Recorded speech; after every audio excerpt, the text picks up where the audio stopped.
हे दोस्तों, आज मैं आपको बॉडी इंजरीज और पेन रिलेटेड वर्ड्स बताऊंगा, वो भी हिंदी एंड इंग्लिश में। So let's begin. पहला है ये, इसे हिंदी में पेट दर्द कहते हैं और इंग्लिश में स्टोमक कहते हैं। इसे हिंदी में पीठ और कमर दर्द कहते हैं और इंग्लिश में बैक एक कहते हैं। इसे हिंदी में घाव कहते हैं और इंग्लिश में गस कहते हैं। इसे हिंदी में खरोच कहते हैं और इंग्लिश में ग्रेज कहते हैं। इसे हिंदी में गुमड़ा कहते हैं और इंग्लिश में बम्प कहते हैं। इसे हिंदी में गुमटा कहते हैं और इंग्लिश में ब्रूइज कहते हैं। इसे हिंदी में जुकाम कहते हैं और इंग्लिश में कोल्ड कहते हैं। इसे हिंदी में खांसी कहते हैं और इंग्लिश में कफ कहते हैं। इसे हिंदी में बुखार कहते हैं और इंग्लिश में फीवर कहते हैं।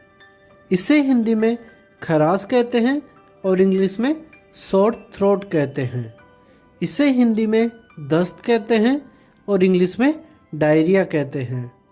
इसे हिंदी में उल्टी कहते हैं और इंग्लिश में वॉमिट कहते हैं। इसे हिंदी में उबकाई कहते हैं और इंग्लिश में नोज़िया कहते हैं। इसे हिंदी में चक्कर आना कहते हैं और इंग्लिश में डिजीनेस कहते हैं। इसे हिंदी में बदहजमी कहते हैं और इंग्लिश में इनडाइजेशन कहते हैं। इसे हिंदी में मोच कहते हैं और इंग्लिश में स्ट्रेन कहते हैं। इसे हिंदी में सूजन कहते हैं और इंग्लिश में स्वेलिंग कहते हैं। इसे हिंदी में फफोला कहते हैं और इंग्लिश में ब्लिस्टर कहते हैं। इसे हिंदी में मवाद कहते हैं और इंग्लिश में पस कहते हैं। इसे हिंदी में पाचन या हाजमा कहते हैं और इंग्लिश में डाइजेशन कहते हैं। इसे हिंदी में जलन होना कहते हैं और इंग्लिश में इरिटेशन कहते हैं। इसे हिंदी में घुटन होना कहते हैं और इंग्लिश में सफोकेशन कहते हैं।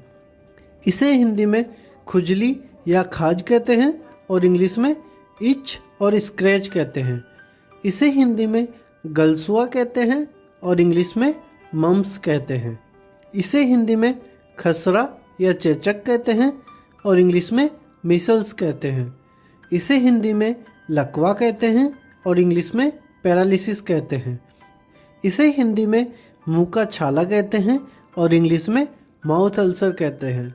इसे हिंदी में पेट का छाला कहते हैं और इंग्लिश में स्टोमक अल्सर कहते हैं।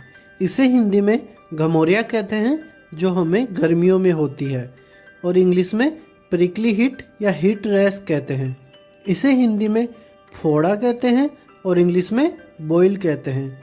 इसे हिंदी में फुंसी कहते हैं और इंग्लिश में पिंपल कहते हैं। इसे हिंदी में मुहासा कहते हैं और इंग्लिश में एक्ने कहते हैं। इसे हिंदी में सरदर्द कहते हैं और इंग्लिश में हेडेक कहते हैं। इसे हिंदी में कान दर्द कहते हैं और इंग्लिश में ईयर एक कहते हैं। इसे हिंदी में दांत का दर्द कहते हैं और इंग्लिश में टूथ एक कहते हैं। और जो आज का आखिरी वर्ड है वो है ये, इसे हिंदी में आँखों पर जोर आना कहते हैं और इंग्लिश में आई स्ट्रेन कहते हैं।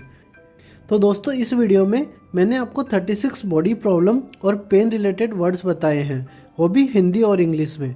उम्मीद करता हूँ आपको ये वीडियो पसंद आया होगा, और अगर पसंद आया है तो इस वीडियो को लाइक करें और शेयर करें अपने फ्रेंड्स के साथ। और आने वाले वीडियोस देखने के लिए अपने चैनल प्रीमेंट को सब्सक्राइब करें और नोटिफिकेशन बेल ऑन कर लें। Finally, thank you for watching the video.